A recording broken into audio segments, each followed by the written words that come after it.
ஒட்டுமொத்த மக்களும் தங்களோட ஒத்த விரல்ல தமிழ்நாட்டில் இருக்கிற 234 தொகுதியிலையும் டிபிகே சின்னத்துக்காக அவங்க அழுத்த போற ஒவ்வொரு பட்டியல இருந்து விடுற ஒவ்வொரு ஓட்டும் அணுகுண்டா மாறும் பாருங்க.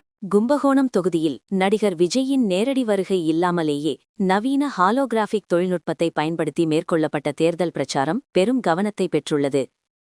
மேடையில் விஜயின் முப்பரிமாண உருவம் நிஜமாகவே நேரில் நிற்பது போன்ற தோற்றத்தை ஏற்படுத்தி முன்கூட்டியே பதிவு செய்யப்பட்ட அவரது குரலோடு உரையாற்றியது மக்களிடையே ஆச்சரியத்தை ஏற்படுத்தியது.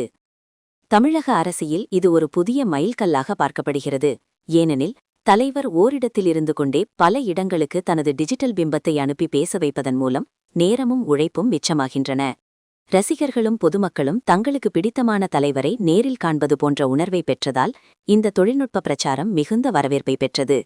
இது வருங்கால அரசியல் டிஜிட்டல் தொழில்நுட்பத்தின் ஆதிக்கத்தை உறுதி செய்யும் ஒரு முன்னோடி முயற்சியாகும். ஒட்டுமொத்த மக்களும் தங்களோட ஒத்த விரல்ல தமிழ்நாட்டில் இருக்கிற 234 தொகுதியிலையும் டிபிகே சின்னத்துக்காக அவங்க அழுத்த போற ஒவ்வொரு பட்டியல இருந்து விடுற ஒவ்வொரு ஓட்டும் அணுகுண்டா மாறும் பாருங்க.